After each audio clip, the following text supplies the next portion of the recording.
Gedung Sarekat Islam di Semarang terancam digusur. Calon penggantinya adalah gedung bertingkat di lahan yang sama. Kelompok pegiat sejarah Semarang pun mendesak pemerintah untuk turun tangan. Rio Rizalino mencari tahu langkah apa yang diperlukan untuk menyelamatkan gedung tersebut. Agus Harsoyo masih ingat betul kenangan masa kecilnya di Gedung Sarekat Islam Semarang. Kata dia, setiap hari ia kerap menghabiskan sore di gedung ini dengan berbagai kegiatan. Pernah saya kalau rumahnya jatuh, adik saya juga pernah sampai sobek di sini.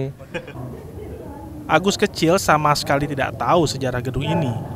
Yang ia tahu, ini adalah gedung Yayasan Balai Muslimin atau YABAMI yang kebetulan diketuai oleh ayahnya Abdul Roshid. Kalau dulu, sewaktu Bapak tahu ya gedung Balai Muslimin, tahunya gitu. Tapi lama-lama setelah ada informasi, ada buku-buku, ternyata gedung ini gedung sejarah ya, kita gedung rakyat Indonesia. Gitu. Sejak tahun 2008, gedung ini ditelantarkan oleh YABAMI. Kondisinya memprihatinkan. Cahyono Raharjo adalah seorang arsitek yang bergabung dengan kelompok pegiat sejarah Semarang. Ia tahu betul seberapa parah kondisi bangunan ini. Nah, yang parah itu kan sebenarnya atapnya ini sekarang sudah kondisinya sudah sangat parah, sehingga yang dikhawatirkan adalah kalau hujan, air kan masuk.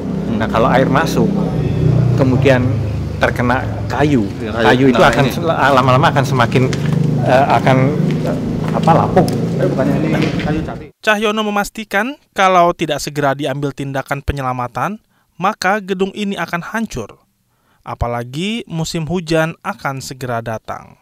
Di tengah kondisi Gedung Sarekat Islam yang memprihatinkan, kelompok pegiat sejarah Semarang mendengar kabar tentang pemugaran gedung. Yayasan Balai Muslimin berencana membangun gedung 2 lantai di atas lahan ini. Kelompok pegiat sejarah mengaku risau dengan rencana tersebut. Kami tidak ingin bangunan ini dirobohkan karena ketika bangunan ini dirobohkan, ini bukan persoalan penyelamatan bangunan fisik, gitulah, tapi ini menyelamatkan ingatan. Mereka lantas berkumpul untuk membicarakan rencana itu. Hasilnya, kelompok pegiat sejarah Semarang sepakat untuk mempertahankan gedung tua ini. Saya mempertemukan teman-teman kayak Mas Rukadi ini ke wali kota. Kebetulan saya kenal wali kota, baik, saya akrab. Nah, pada waktu itu kita ketemu wali kota tanggal 8 Mei. Tahun ini, 8 Mei. Dan kita meminta supaya apabila ada pengajuan izin IMB menyangkut gedung baru supaya tidak disetujui, gitu loh. Bagaimana sikap pemerintah Kota Semarang tentang keberadaan Gedung Sarekat Islam? Dan bagaimana pula sikap Yayasan Balai Muslimin terkait upaya kelompok pegiat sejarah Semarang untuk mempertahankan Gedung Sarekat Islam?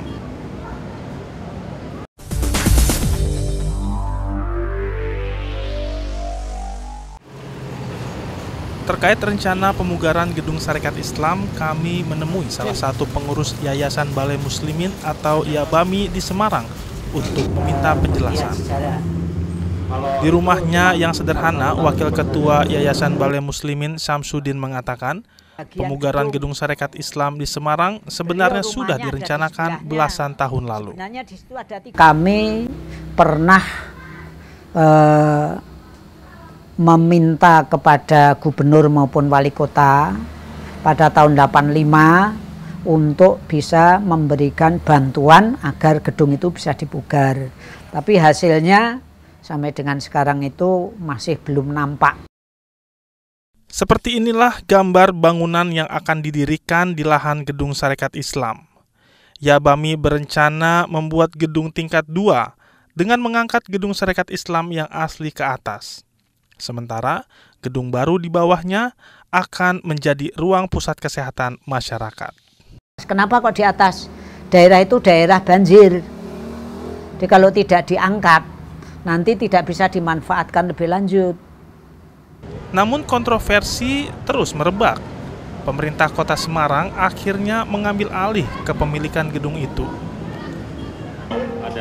Pelaksana tugas Wali Kota Semarang Hendrar Prihadi mengatakan, pemerintah kota akan mengalokasikan dana untuk perbaikan gedung Sarekat Islam.